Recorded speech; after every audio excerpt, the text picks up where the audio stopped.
Hello बच्चों, कैसे हैं आप लोग। आशा करता हूं कि आप लोग बिल्कुल ठीक होंगे। आज हम लोग जिस टॉपिक के बारे में बात करने जा रहे हैं वो है चार्ज डिस्ट्रीब्यूशन। चार्ज डिस्ट्रीब्यूशन क्या होता है, कितने टाइप का होता है, इन सभी चीजों के बारे में हम लोग इस टॉपिक में, इस लेक्चर में पढ़ेंगे। Charge distribution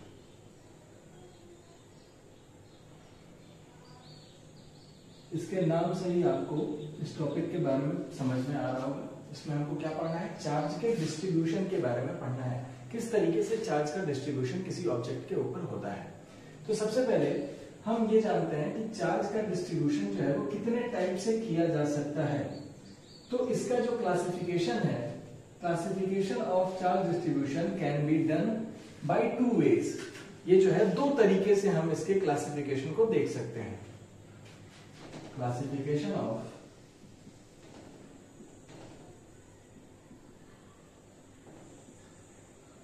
charge distribution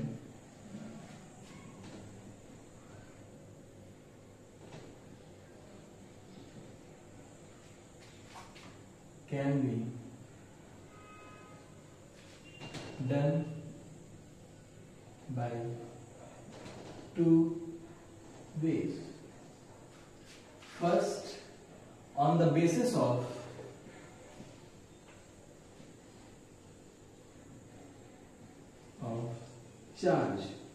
charge के बेसिस पे कि चार्ज का डिस्ट्रीब्यूशन किस तरीके से हुआ है, उसके बेसिस पे हम इसका डिस्ट्रीब्यूशन कर सकते हैं।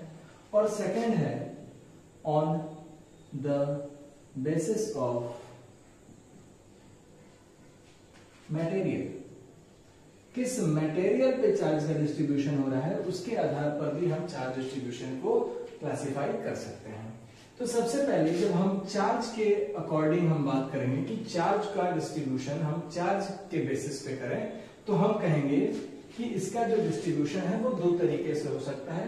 फर्स्ट है यूनिफॉर्म डिस्ट्रीब्यूशन, यूनिफॉर्म डिस्ट्रीब्यूशन, और सेकंड है non uniform distribution.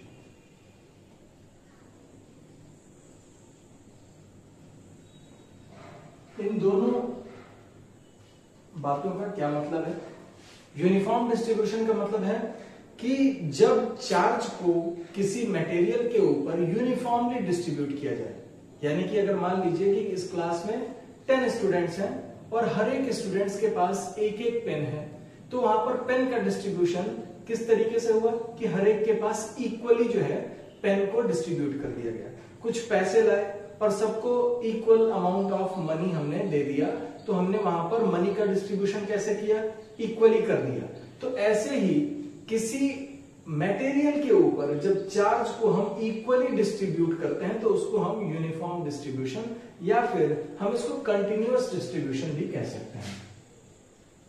Continuous distribution, ठीक है।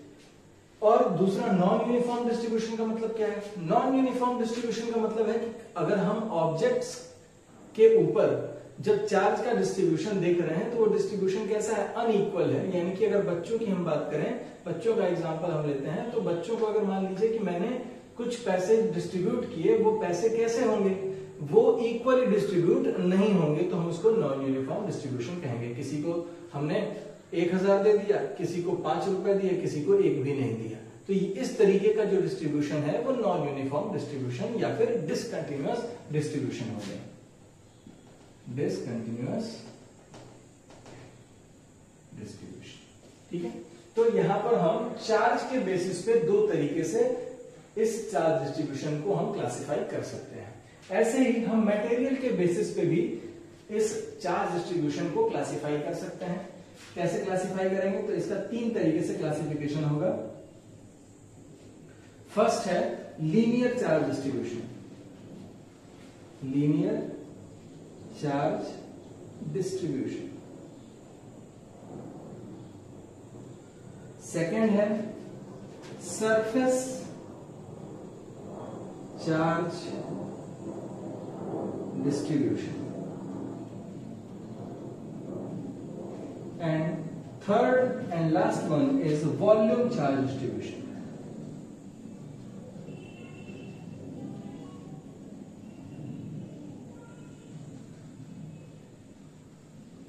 तो चार्ज का डिस्ट्रीब्यूशन हम मटेरियल के बेसिस पे 3 तरीके से कर सकते हैं और चार्ज के बेसिस पे 2 तरीके से कर सकते हैं।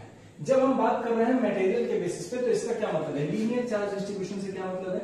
जब ऑब्जेक्ट लीनियर हो, when the material is linear, then the charge distribution can be done on that material is linear charge distribution. और जब ऑब्जेक्ट जो है उसका एक सरफेस एरिया हो, ठीक है, और उसके सरफेस एरिया पे चार्ज का डिस्ट्रीब्यूशन किया जा रहा हो, तो हम उसको सरफेस चार्ज डिस्ट्रीब्यूशन कहते हैं। उसके बारे में बात करेंगे वॉल्यूम चार्ज डिस्ट्रीब्यूशन की। तो वॉल्यूम चार्ज डिस्ट्रीब्यूशन से क्या मतलब है? कोई वॉल्यूमेट्रिक ऑब्जेक्ट जैसे कि सिलेंडर हो गया, ठीक है, या फिर कोई कोन हो गया, तो इस तरीके के ऑब्जेक्ट जहां पर पूरा का पूरा वॉल्यूम 3D अगर कोई ऑब्जेक्ट है तो उसके अंदर चार्ज का डिस्ट्रीब्यूशन जो होगा वो किस तरीके का होगा? वॉल्यूम चार्ज डिस्ट्रीब्यूशन होगा। और अगर 2D ऑब्जेक्ट है तो उसके ऊपर जो चार्ज का डिस्ट्रीब्यूशन होगा वो सरफेस चार्ज डिस्ट्रीब्यूशन होगा। इसके अलावा अगर कोई मेटालिक ऑब्जेक्ट है तो मेटालिक ऑब्जेक्ट के ऊपर जो इलेक्ट्रिक फील्ड लाइंस हैं वो उसके सरफेस पे या तो ओरिजिनेट होती हैं या फिर उसके सरफेस पे टर्मिनेट हो जाती हैं। इसका मतलब ये हुआ कि किसी मेटालिक ऑब्जेक्ट के सरफेस पर ही चार्ज रिसाइड करता है, इसलिए अंदर कोई भी इलेक्ट्रिक फील्ड नहीं होती और जो चार्ज होता है वो भी उसके सरफेस के इनसाइड नहीं होता। इस वजह से कोई मेटालिक ऑब्जेक्ट होगा तो केवल और केवल उसके सरफेस पे चार्ज जो है वो होता है। इस वजह से यहां पर जो है मेटालिक ऑब्जेक्ट अगर होगा तो भी हम सरफेस चार्ज डिस्ट्रीब्यूशन के बारे में पढ़ेंगे। तो यहां पर देखिए, अब हम इन तीनों टॉपिक्स को और थोड़ा सा इलेबोरेट करते हैं कि क्या है linear charge distribution, surface charge distribution और वॉल्यूम चार्ज डिस्ट्रीब्यूशन।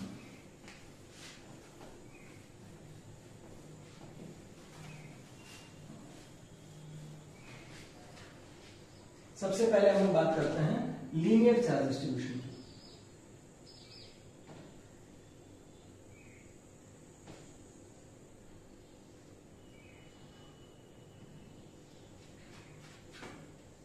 मान लीजिए कि कोई वायर है, तो इस वायर का वॉल्यूम और सरफेस एरिया उसको हम निगलेक्ट कर सकते हैं, केवल और केवल लेंथ से इस चीज को हम डिटरमाइन कर सकते हैं। तो इसलिए इस पर जो चार्ज का डिस्ट्रीब्यूशन होगा वो कैसा होगा? लीनियरली इसके ऊपर चार्ज का डिस्ट्रीब्यूशन हो रहा होगा, यानी कि अगर इसके ऊपर पॉजिटिव चार्ज है तो पूरे के पूरे लेंथ पर चार्ज होगा। और ये तो यूनिफॉर्म भी हो सकता है, नॉन यूनिफॉर्म भी हो सकता है, यानी कि चार्ज जो है इक्वली डिस्ट्रीब्यूट है तो यूनिफॉर्म डिस्ट्रीब्यूशन, अनइक्वली डिस्ट्रीब्यूट है तो नॉन यूनिफॉर्म डिस्ट्रीब्यूशन हो जाएगा। तो अगर मान लीजिए इसके ऊपर टोटल Q चार्ज जो है इसके वायर के ऊपर है और इसकी लेंथ L है, तो यहां पर एक टर्म हम यूज करते हैं इस लीनियर चार्ज डिस्ट्रीब्यूशन को मेजर करने के लिए और उसको हम कहते हैं लीनियर चार्ज डेंसिटी। क्या कहते हैं? Linear charge density. Linear charge density को लैम्डा से रिप्रेजेंट किया जाता है। और लीनियर चार्ज डेंसिटी किसके इक्वल होती है? तो लीनियर चार्ज डेंसिटी को अगर हमको डिफाइन करना होगा तो हम ऐसे डिफाइन कर सकते हैं कि charge per unit length of a linear object is known as linear charge density. ठीक है, तो इसलिए हम यहां पर lambda is equals to Q upon L से इसको हम डिनोट कर सकते हैं। यहां पर अगर इसकी हम यूनिट की SI यूनिट की बात करें तो SI unit of linear charge density is, SI unit is क्या हो जाएगी? Coulomb per metre. पर मीटर यहां पर कितना चार्ज होगा उसी को हम क्या कहेंगे? लीनियर चार्ज डेंसिटी कहेंगे। अगर कोई ऑब्जेक्ट जिसके ऊपर चार्ज का डिस्ट्रीब्यूशन यूनिफॉर्मली हो रहा है, कंटिन्यूअस चार्ज डिस्ट्रीब्यूशन है, तो हम उस केस में देखेंगे कि इसकी जो डेंसिटी है वो हर एक जगह पे इक्वल होगी, इसकी डेंसिटी जो होगी वो कांस्टेंट होगी।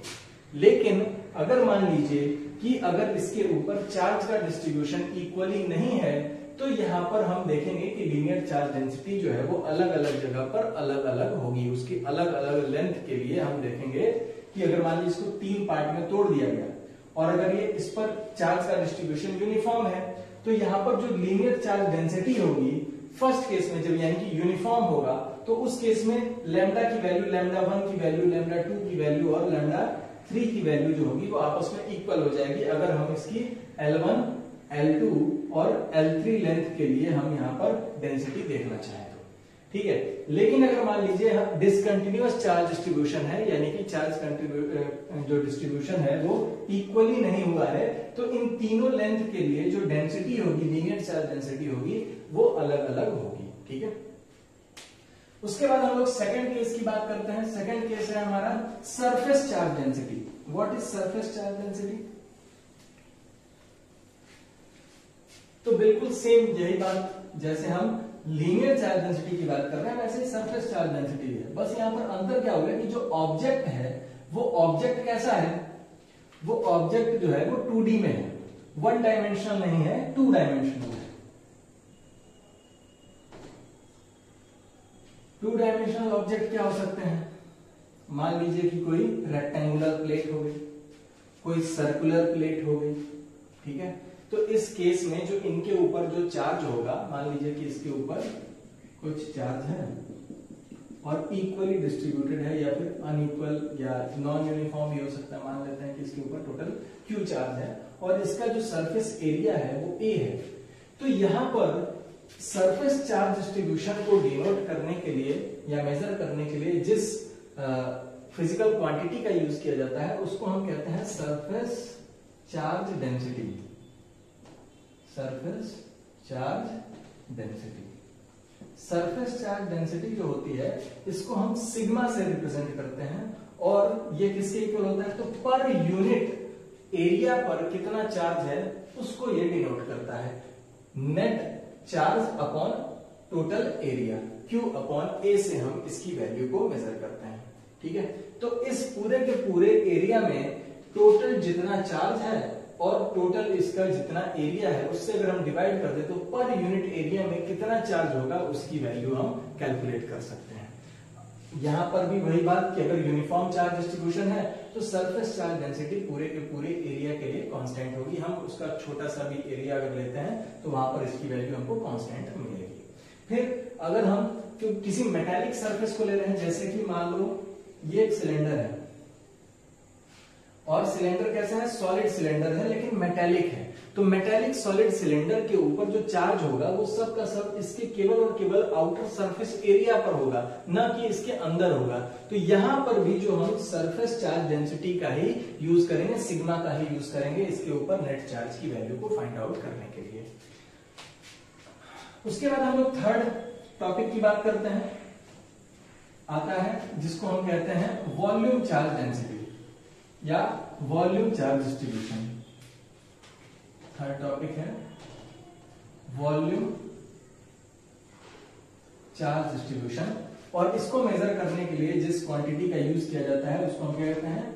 Volume charge density. Volume charge density को हम रो से रिप्रेजेंट करते हैं और इसकी वैल्यू किसके इक्वल होती है? तो पर यूनिट वॉल्यूम में कितना चार्ज है उसकी वैल्यू को मेजर किया जाता है, यानी कि net charge upon net volume.